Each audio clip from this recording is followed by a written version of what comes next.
Well, we're taking your plant and garden questions today. If you have a question for Lisa Briggs, the number to call 608-270-9933. Lisa joining us live from the Bruce Company in Middleton. Hi, Lisa. Hi, Lisa. Hi, guys. How are you? Great. Some beautiful mums there. I know, and some peppers, too. You like those peppers. Let's go to the calls. We'll start with Diane in Verona. Hi, Diane. Hi. What's your question? Hi, Lisa. So I go through this every year. I have a pumpkin patch. I grow pumpkins for an annual pumpkin party for friends, and here they are laying on the ground, and the cold weather is setting in. Are they going to make it till October 22nd, or do I need to bring them in, cover them up? I've cut them from the stems except for the little tendrils. So what should I do? Okay. So you've removed them from the vines? Yeah. Yeah, just put them in your garage. They'll be fine. Oh, my gosh. I have so many. Okay. All right, better get moving. Yeah, sometimes if it gets really cold, then sometimes they'll freeze once they're off the vine, and then they'll get soft. Yeah, you don't want that. Yep. Yeah, you don't want that. Okay. All right, good luck. Thanks for calling. Let's go to Diane in Mount Horeb. Hi, Diane. What's your question?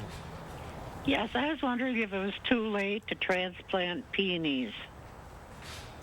You know, it all depends on the weather, Diane. Usually peonies like to be transplanted, by the end of September.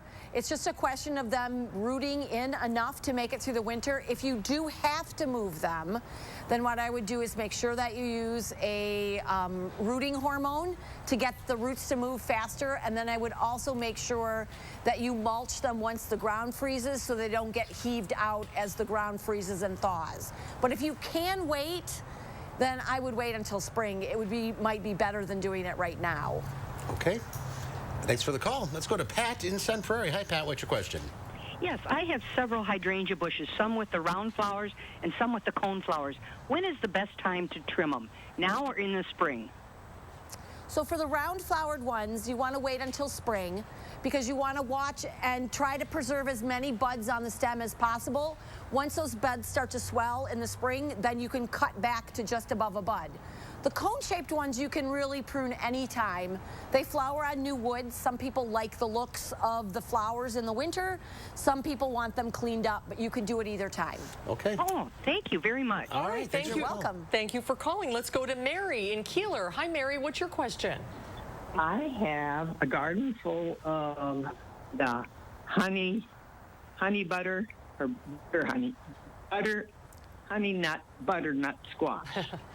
Oh, okay. And They sound delicious.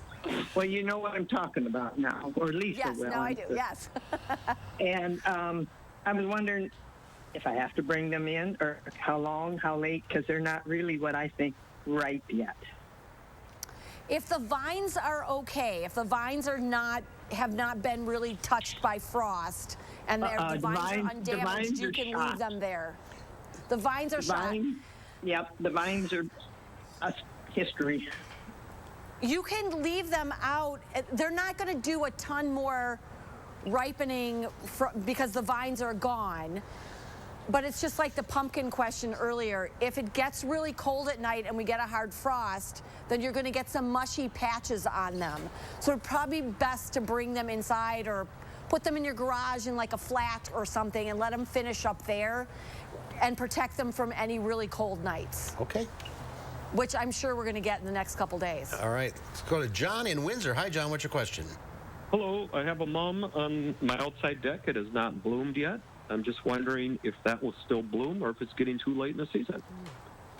It might open up yet. It's going to want full sun. If we get to where the nights are going to be much below 35, just bring it up close to the house or throw a sheet or a pot or something over it to keep the frost off the flower buds. But how late can it stay outside? The flowers will get damaged, I would say, once it gets to about 35, 36. So throw something over the top to keep the flowers from being nipped by the frost. Otherwise, the plant itself can tolerate, temperatures to close to freezing. That mum's the size of a footstool. Those are beautiful. Yeah, some of these are like quite huge. Let's go to Lonnie in Madison. Hi, Lonnie. What's your question? Hi.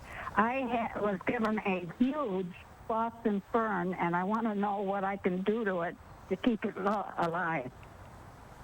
So ferns, Boston ferns are a super easy, one of the easiest ferns to grow in your house. It's going to want bright indirect light, so like an east window. And ferns also like to be kept evenly moist. So I would definitely put it on a humidity tray, just like a shallow dish with some pebbles, and you keep extra water in that pebble tray and then set the pot on top of that. That just kind of helps to humidify the air around the plant, and that will help a lot. All right, we are out of time. We thank you all for calling in. Lisa, thank you for your time. You're welcome, guys. We'll see you soon. We'll have a final check Yeah. your forecast coming up.